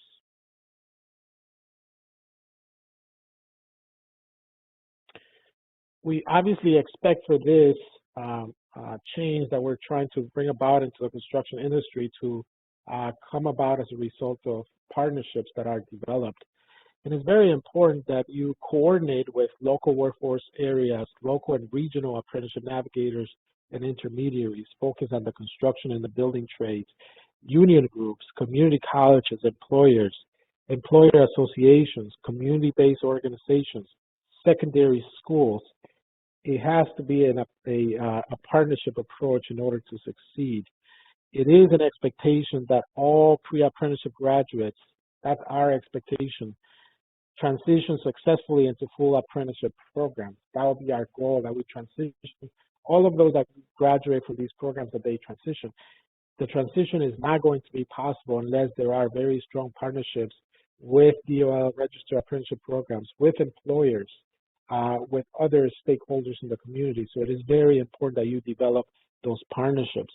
It is also very important that you develop those partnerships because you may have in your program very strong components, but you may not have very strong components for everything that we're looking for. You may have to partner with other organizations, either as sub-grantees or as providers, in order to strengthen your proposal. But at the end of the day, the message is partnerships are going to be fundamental to make this happen. Great. Now let's talk about outcomes. And here again, what's going to be very important is, and we will discuss in a minute a little bit more about this, but there is an attachment tool called Program Planning Tool. this is where you're going to plan the outcomes for your program. One thing I can tell you about outcomes is, as I mentioned earlier, we are completely focused on high-quality programs to produce significant outcomes for us. We really want to make sure that we increase apprenticeship opportunities for historically underrepresented populations, and that will not happen unless we have high-quality programs that can produce significant outcomes for us. As I mentioned earlier, you're going to have to report real time to the Office of Illinois Works the activities of your program, what you're doing, and that would include a description of your recruitment, the screening, the training that you're delivering, the number of individuals that apply, the number of individuals that get accepted, the number of individuals that complete the program, their race, ethnicity, gender, age, veteran status, all have to be reported on a daily basis to the Office of Illinois Work. Individuals that apply to an apprenticeship program, individuals that are accepted, how they're progressing. One of the key tools that we have in the Office of Illinois Works is that we have access to the federal data, USDOL data, that lets us see once an individual transitions to an apprenticeship program, where they're working and how they're progressing towards completing their apprenticeship program. So the data collection and reporting is going to be a combination of what you provide to us before they transition, and then what we have access to at the federal level to be able to see how these individuals progress through the data. The importance of this data collection effort is not only because we need to be able to provide the information to a variety of stakeholders out there, but also because we're going to be conducting longitudinal evaluation research on this program to be able to see the results through the years of our efforts. One important thing to mention is that this data has to be reported to the Illinois Works Review Panel that meets on a quarterly basis. These are elected officials and also individuals from the community that are appointed by the governor's office. And this review panel, 20 plus members meet on a quarterly basis to review the progress that Illinois Works is making towards bringing equity in the construction industry. Also, on a yearly basis, we have to report statistics and information to the General Assembly. The review panel puts together a report that goes to the General Assembly so that the General Assembly is aware of the progress that is being made in bringing equity in the construction industry. So, one key question to ask here is, as you plan your proposal, think about who's going to be responsible for ensuring that we are getting the data, that you're collecting the data, and that we're getting the data that is required. We're doing statistical analysis to see where you are. We will definitely have technical assistance sessions related to all of these items. I think we have another question in the chat. Is there any projection on how long a cohort will last? We're working with youth and anticipate needing more than 10 weeks. If you and you can propose different models, but if you are proposing to run 2 cohorts for the year, we obviously would expect that you would deliver all the services ideally in not more than 6 months for a particular cohort. We want to make sure that's clear. And one key thing that I want to emphasize here is youth. You could definitely involve in your cohorts youth. This program is not exclusively designed for youth. This program is designed for all community members from the groups, from the underrepresented populations that we mentioned. Youth can be part of the cohorts, can be part of programs, but this is not a youth exclusive program. It's not designed specifically for youth. It's designed for the population in general from those groups, and youth can be included as part of those populations. Do you have exact outcome measures that you are expecting, like the WIOA programming, or are we to set those outcomes ourselves? If you look at the attachment 2 that I mentioned, program planning tool, you'll be able to see that we have set some outcome measures related to some of the key metrics that we're going to be looking at. So I encourage you to pay close attention to that document. You will have to submit it as part of your application. How much of the time can be spent on planning and recruitment, or does the program need to start immediately? we obviously expect for you to plan your program and get going with implementation and recruitment, but we do expect for our ideal scenarios to start producing program graduates by spring, early summer, so that they can take advantage of the job opportunities that will become available at that time. Okay, very good. Moving on. Learning. Someone asked earlier about hybrid instruction and other forms of instruction. Your program must coordinate education and learning, necessary support, retention services, and coaching from other partner institutions if needed. We encourage, not required, but we encourage innovative teaching and learning tools, including online, virtual learning, even including alternative reality or virtual reality, immersive training and learning. Given the COVID pandemic that we're going through, we need to be flexible, and we encourage you to use creative and innovative tools in order to deliver this instruction. However, I must emphasize that whatever tools you decide to propose or you decide to use, we need to make sure it's still a high-quality training program and it's still a program that can deliver high outcomes for our participants. I think there is another question.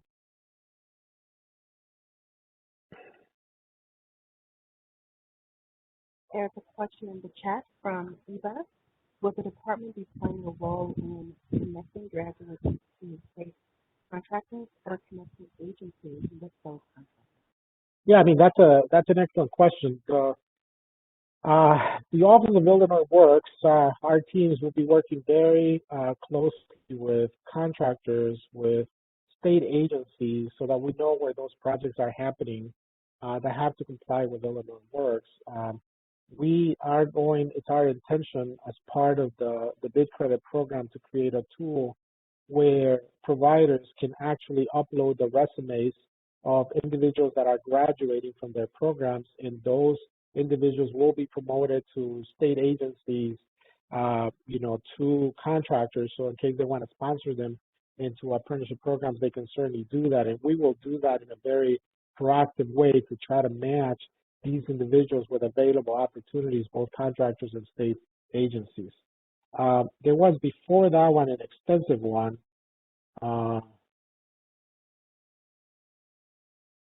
We are concerned with the expectation that graduates must enter into apprenticeships, particularly union. Trade unions have historically been racist. Their lottery system for entry is unnecessarily complex, and while we're working to break down these systemic barriers, they are outside of our control in many cases. Has that been considered in the expectations set? I want to emphasize what I said before is we are not expecting by rule that graduates from our pre-apprenticeship program have to enter union apprenticeship programs. Illinois Works allows for a successful outcome to be the transition of individuals into non-union apprenticeship programs and even company-based apprenticeship programs. The only requirement is that they have to be DOL registered. As long as the apprenticeship program is DOL registered, it could be a non-union apprenticeship program and it could be a company-based apprenticeship program, and that would still be a successful transition. Now, that being said, it's important to recognize that the largest portion of apprentices in the state of Illinois actually come from union apprenticeship programs, union DOL apprenticeship programs. But again, it is not a requirement. And I want to emphasize again, because I want to make sure that we're very clear on what we're talking about. It is not a requirement of the Illinois Works Pre-apprenticeship program that they have to enter a union DOL registered apprenticeship program. They can enter other types of apprenticeship programs and still be considered successful placements. Okay, great. Any other questions related to this particular topic? Let's move on to curriculum and instruction. There has been several questions related to that, and I want to address those. We're running a little bit out of time here, and I want to move through this. The program must design a curriculum based on Illinois Works approved curricula. So far, The two Illinois Works approved curricula are NAP2, a NAP2 certificate, or the NCCER certifications. Those are the two systems that we have so far approved. That does not mean that we will not approve other systems in the future. Why is it that those two were approved? Because they provide industry recognized certifications. If there is another system out there that you want to propose in your proposal that is an industry recognized certification, and industry recognized means that it's widely approved by the industry, right? If you do have a system, you want to propose a system, please communicate with us. We have an open door, but so far those are the two systems that we have approved. And your program must be at least 150 hours of instruction with a strong emphasis on hands-on practice. We want to make sure that this is not a theoretical exercise, that individuals that come into these programs actually have an opportunity to do construction. They have an opportunity to use tools, power tools, hand tools. They have an opportunity to wear equipment that people in the construction industry would wear, be able to move materials around, be able to have an opportunity to not only in the laboratory, but also in job sites, be able to practice construction. The program should lead students to obtain a certification, also an OSHA certification, also a first aid CPR certification, and any other applicable and relevant certifications that you want to propose. Very, very important, again, that they get the best skills possible, the best training possible. One of the things I can tell you from experience, your program will have to have a strong shop math component. That tends to be one of the key barriers for entrance into some of the trades out there, because some of the students are going to have to take entrance exams, and it's going to include math. So it's very important that you have a very strong math component. Shop math is going to be important for them to succeed in those exams. We have been asked a question about this through the Q&A section, and we have responded to it. So if you want to go back to the website and discuss that, you are free to do that. We have a couple of questions. Will bid credit incentives support non-union labor? The bid credit incentives are given to contractors and subcontractors for hiring our pre-apprenticeship graduates. Those contractors and subcontractors, by the time they hire them, those individuals need to be apprentices. And that means that they need to be registered in a DOL registered apprenticeship program. Some of those, as I mentioned before, some of those pre-apprenticeship programs are non-union apprenticeship programs. As I mentioned earlier, the majority of them will be union-based, but some of them will be non-union. Are there two certified programs in the state? We have two certified programs in the state of Illinois. So if you contact our office, we can put you in contact with the NAP2 coordinator for the state and provide you more information about NAP2 programs. Sounds like the curricula must be Illinois Works approved at time of application. Well, as I mentioned, the curricula that we have so far approved is NAP2 and NCCER. So if you're basing your curriculum on those two systems, you do not have to get curriculum approved through Illinois Works.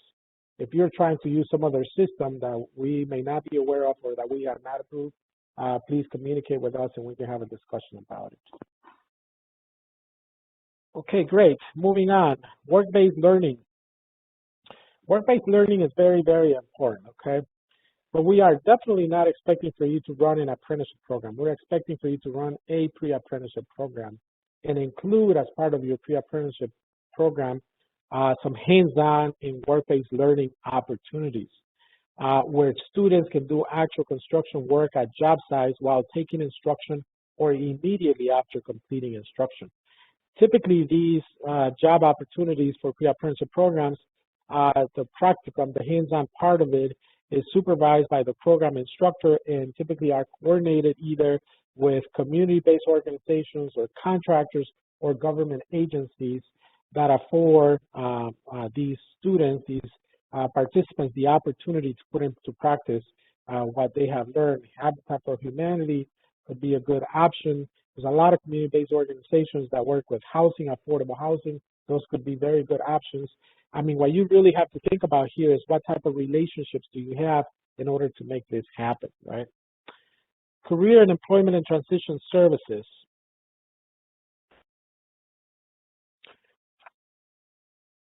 It's very, very important that we assist students in transitioning to register apprenticeship programs, including connecting them to employers, unions, refer students that do not enroll into the apprenticeship program. Maybe not everybody will enroll in the apprenticeship program. Some of them may want to go into more advanced education. They may want to go to a community college and do an associate degree in construction management. Need to assist them with doing that. Some of them may decide to do other training programs or other employment. We obviously need to assist them with doing that. Our particular focus is on transitioning them to apprenticeship programs. But if for particular individuals that is not what they want to do, then expect for programs to provide those other services. But I want to emphasize that our primary goal is the transition to DOL registered apprenticeship programs, union or non-union. Delivery of other instruction. This is a very important topic. You will have cases where individuals will come and apply and they do not have the minimum requirements to enter your program. They may not have a GED certificate or high school diploma. You may have to refer them. We would recommend and we would expect for you to refer them to other educational services in your community so that they can get the necessary skills or the necessary credentials that they need to enter your program. And this is where partnerships really are very handy. Most community colleges in the state of Illinois offer all of these services for free. Make sure that those individuals have access to that. Our main focus here is that if anybody wants to enter the construction industry and they do not have what your program requires, because obviously DOL registered programs require certain minimum qualifications that you can connect and still assist those individuals into getting those services. Leveraging other resources. As I mentioned earlier, it is not required but encouraged that you leverage other resources in order to provide the best possible services to these participants. We really would encourage you, particularly for wraparound services that are extensive and expensive, if you would consider leveraging other resources. Any more questions about this before we go on to the attachments?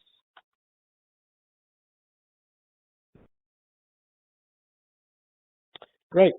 So let's talk about the first attachment, the project implementation plan. This is a required attachment for the application. Attachment number 1, project implementation plan. This attachment gives you the opportunity to communicate your intended project structure. It needs to be very detailed with dates, individuals that are doing what they're doing and what the outcomes are. It will give us in one page the ability to see your execution plan and be able to see the feasibility of that execution plan. This is a very important attachment. I would recommend that you take the time to really provide some very good information there. The other attachment that is very, very vital is the program planning tool. The program planning tool is where you are going to tell us how many people you intend to serve, what populations you intend to serve, and we have included what our goals are for very particular metrics there. I really encourage you to look through that document. If you have any questions, please do not hesitate to contact us. This document is vital for your program, for us to see how well you're going to be able to provide the services but also achieve the outcomes that we're looking for. It must be completed and it must be included with your application. And then the third attachment on the application is the sample curriculum. We included a sample curriculum here for you to be able to see the details that we're looking for when you put together your proposal. We would expect for you to include your curriculum on your proposal that would be as detailed or more detailed than this. I want to bring to your attention one important thing about this sample curriculum, and that is the soft skills portion of this. We expect for programs to include employability skills, soft skills. There is a tool in the resources about the Illinois employability framework that includes standards for these types of courses. But it'll be very important that you include a good, healthy section on soft skills, customer service, communication skills, how to relate to your supervisor. All of those are important soft skills for individuals to succeed in the labor force, regardless of what job they're going into. These skills are skills that they can use to be successful in the workplace. Any questions about the sample curriculum?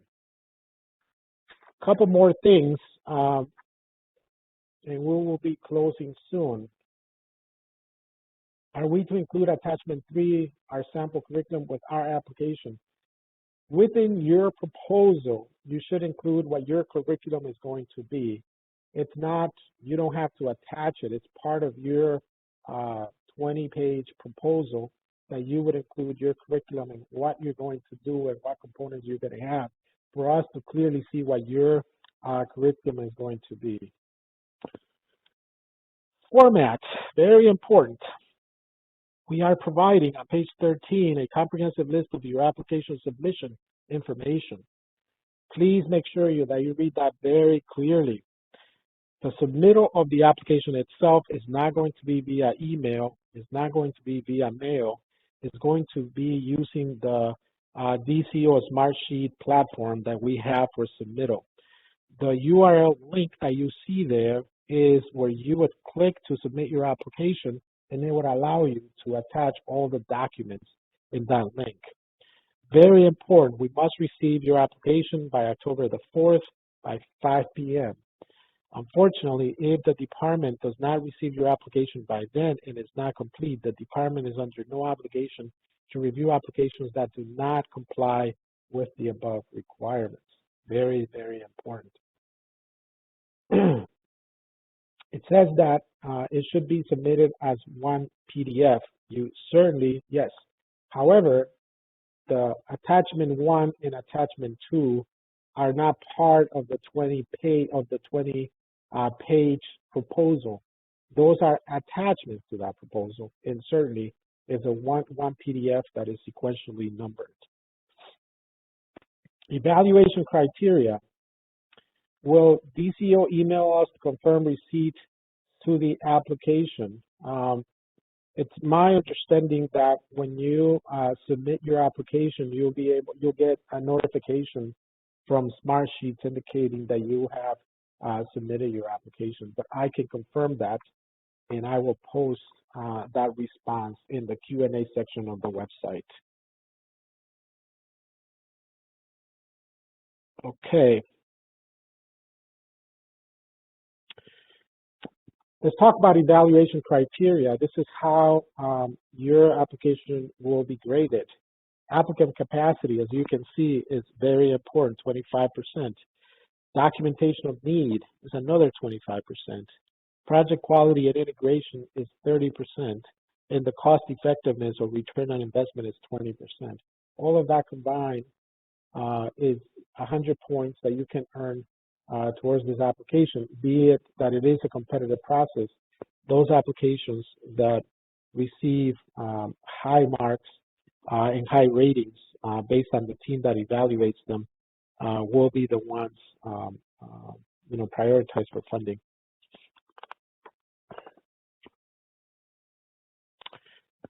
Great. Now, just a couple of other things related to the resources that are available on the website. Please review all the resources. Take a moment to go through them. Maybe you could find some very useful information there.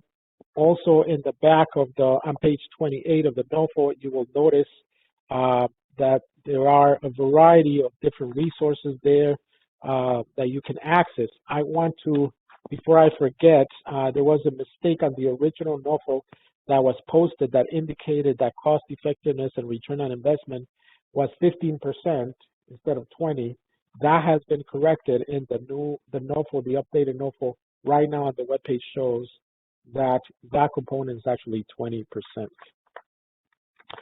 One final thing before we move on to our evaluation. I know we've passed 3 minutes past 12 o'clock, but we just want to close in the next few minutes. It's very important that if you feel you need to attend the Developing Partnerships for Effective Program Outcomes webinar, that you do so September the 9th. We encourage you, particularly if you feel like you may need partners in order to have a stronger proposal. We're going to be discussing that and how to go about doing that.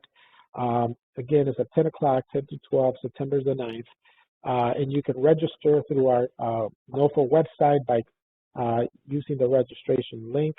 And I want to emphasize that all of these sessions are being recorded, and the recording and the slides will be made available on that same section, informational sessions. You'll be able to see the recording link and also the link to the slides. I want to now pass it on to Dr. Gia Buckner, who will conduct an evaluation of our training today. Gia, please go ahead. Great, thank you, Norman. So I know that we are a little bit past time, but if you could hang out with us just a little bit longer to give us some feedback, we would really appreciate it. Your feedback helps guide how we move forward with these programs. And so what you can do is log into Mentimeter. It's www.menti.com.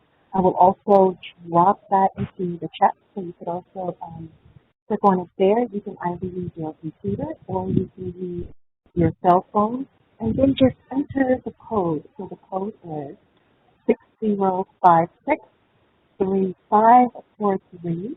So I'm going to leave it for just 1 second to give you a chance to log into Mentimeter, and then type in 60563543. And again, I put both the website and the code in the chat. So I am now going to switch over to Mentimeter so that you all will have an opportunity to give us some feedback on our program. Gee, I'm wondering if you could please raise your voice a little bit. I don't know if individuals are having a hard time hearing you. Yes.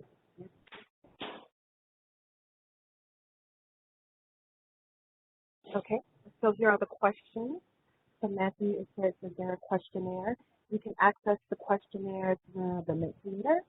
So logging in to www.menti.com and then enter the code 60565353. And the first question is here. It says, please share your views. It should pop up on your screen, and all you have to do is respond on your screen.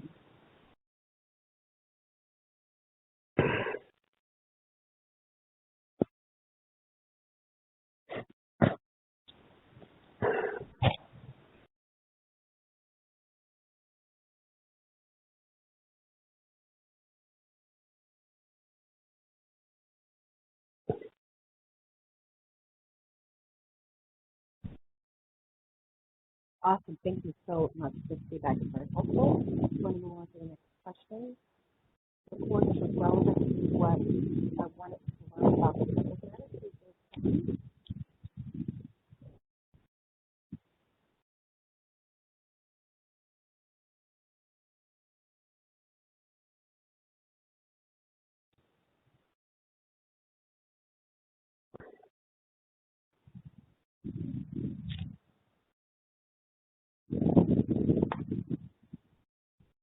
Thank you.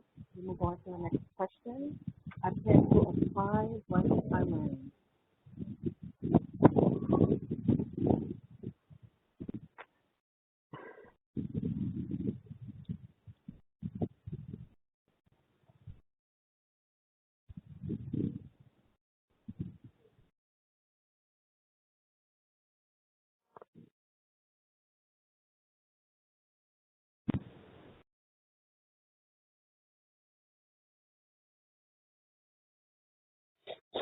Again, thank you for your feedback. A couple more questions here. I would recommend contacting others.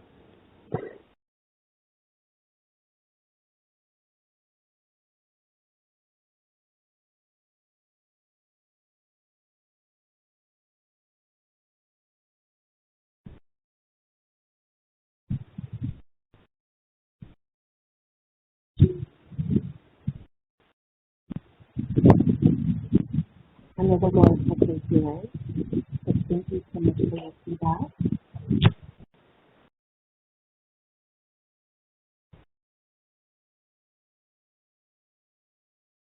Okay, so we have just a couple open-ended questions. What improvements would you recommend for this program if we implemented it the second time?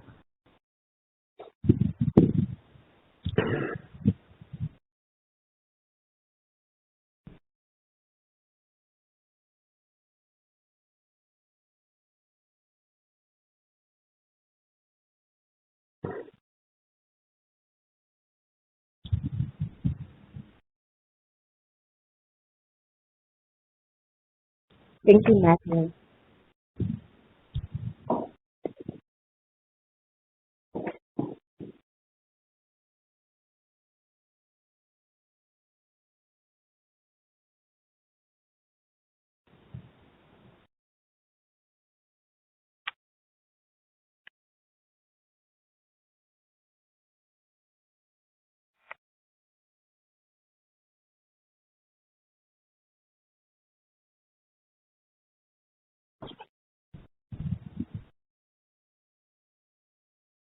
This feedback is very helpful. Thank you so much.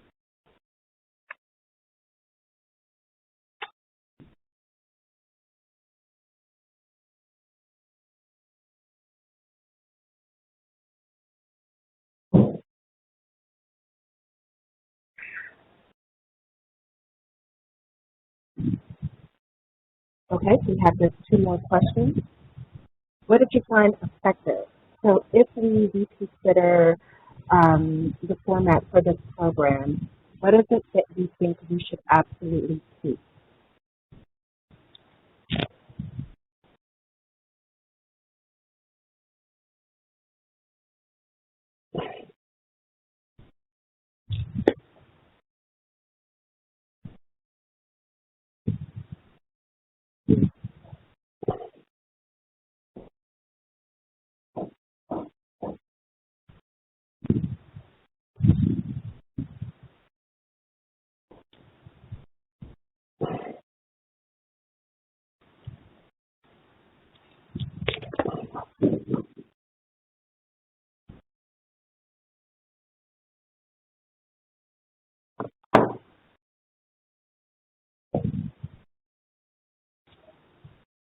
Any other feedback?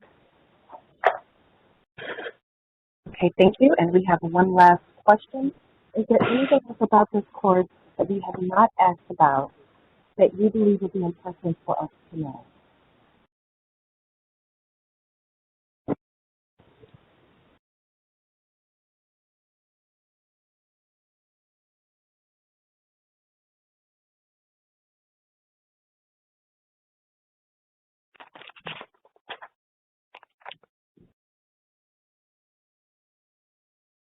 Okay, well, please feel free to continue to provide us with feedback.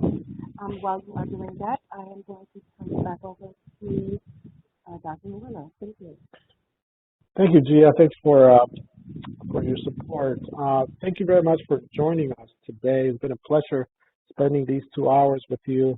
Again, the recording for this session will be made available on our website in the next couple of days. Please access it there. The slides will also be made available. And again, if you have any other questions or comments that you would like for us to respond to, please email us at ceo.ilworks@illinois.gov, and we'll be more than happy to respond to your questions or comments. I hope you have a good rest of your day and enjoy it. Thank you.